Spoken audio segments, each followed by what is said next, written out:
안녕하십니까.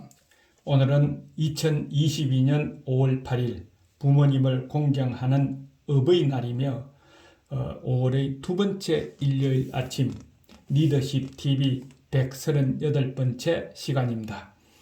오늘 주제의 핵심은 국가 정치 지도자를 모시는 주변의 참모와 장관 그리고 외교관이 갖춰야 할 주체성 및 용기, 능력 등의 중요성에 대해서 한번 같이 공유해 보고자 합니다. 오늘의 주인공은 조선 개국 초의 공신이요 병조판서와 위정이었던 명외교관 노한과 그의 손자인 노사신의 리더십 사례입니다. 세종 때 일입니다. 노한이 남쪽의 여러 지방 연문사로 명령을 받고 민정을 살피고 와서 보고하는 것 중에서 요즘 치면은 군함 전선을 만드는 일이 오랫동안 끝나지 않아 역졸들의 괴로운 실태를 보고 들은 그대로 세종에게 보고를 하였습니다.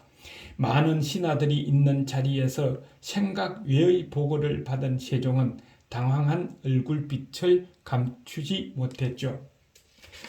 그리고 세종은 바로 얼굴빛을 바꾸고 물었습니다. 진시황이나 수양제의 포악한 것에 비해 어떠냐 했더니 노한은 갓을 벗어놓고 죽음을 각오하고 용기 있게 보고 들은 그대로를 보고를 했습니다. 이렇게 답변을 했죠. 더 심합니다. 옆에서 듣는 신하들은 어쩔 줄을 몰라 했습니다. 왜냐하면 다르게 해석하면 세종은 진시황이나 수양제보다도 더 잔인하고 난폭한 군주로 간주한다는 무서운 결과가 되기 때문에 그렇습니다. 이렇게 대답을 하고 난 이 노한도 조금 과하다 생각했던지 이렇게 덧붙여서 이야기를 했습니다. 진시황과 수양제가 배를 만들도록 한 일이 있긴 하나 어찌 백성이 공경에 빠질 것을 걱정하여 폐하처럼 연문사를 보내어 파악한 일이 있었겠사옵니까 하니 현명한 세종 임금은 노한에게 명령을 내렸죠. 갓을 써라. 그리고 사과하지 않아도 좋다 하고 노한의 용기를 높이 샀던 것입니다. 이제 이틀만 있으면 새 정부가 시작됩니다. 이런 새 정부에서도 이런 참모, 이런 장관 밑에 이런 공무원이 있어야 하고 또 이런 정치 지도자가 되어야 한다 하는 것입니다. 그리고 또 하나 사례입니다. 횡포하기로 그지없는 명나라 사신을 꼼짝 못하게 만든 외교력에 큰 역할을 한 노한이 나라 위신을 세우고 국격을 높인 이야기입니다. 명나라 황간 창성과 운봉 등은 계속 사신으로 조선에 와서 금품을 무리하게 요구하였고 고관이나 왕족에게 심한 횡포를 부리며 모욕을 가하였지만 대국 사신이라 손을 쓸 길이 없었습니다. 이에 노한이 사신을 접대하는 자리에 가서 넉난하게 고관이나 왕족들에게 토색하는 것을 막았다는 거죠. 토색이라는 것은 강제적으로 돈이나 물건을 요구하는 것을 말한다는 겁니다.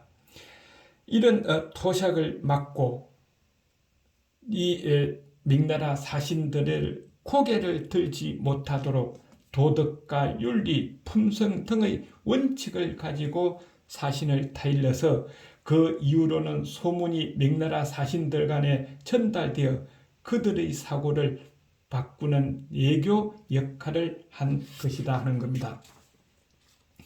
또 80살이 넘은 노모 복량을 위해 노한이 사직을 하고자 했을 때 세종은 이렇게 이야기를 하며 사직을 만류했습니다.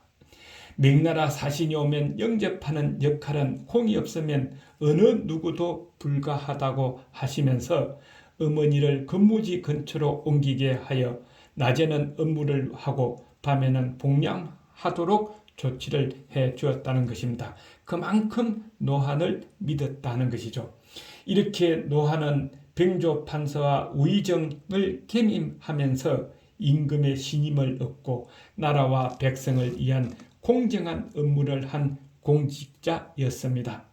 지금도 이런 장관, 이런 공직자가 필요하지 않을까 생각되네요.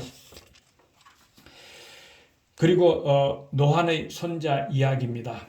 노한의 손자 노사신 정성도 역시 주체성 있는 사람이었다고 합니다. 노사신이 명나라 사신 강호의 접반사 그러면은 외국 사신을 접대하는 일을 맡은 임시 배설로서 그 당시 정삼품 이상이 맡았다고 합니다. 이런 노사신이 명나라 사신 강호의 접단사로 있을 때 그의 인물에 압도된 강호는 노사신을 무척 존경했다고 합니다.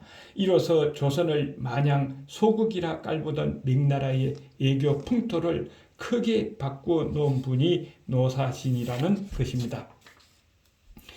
강호가 돌아갈 때 배웅하게 된 노사신은 치질로 말을 타기 거북하여 주저하니까 강호는 주저없이 자기가 타고 온 가마를 내어 노사신을 태우고 자신은 노사신의 말을 타고 같이 갔던 일도 있었다고 합니다. 오늘날 이것을 생각하면 아무것도 아닌 듯 하지만 명나라 사신의 권위가 조선 임금 위에 있었던 당시고 보면 가마를 내준다는 것은 노사신에 대한 존경의 크기를 짐작할 수가 있다는 것이죠. 지금도 바로 이런 것이 외교관의 역할일 것이다 하는 겁니다.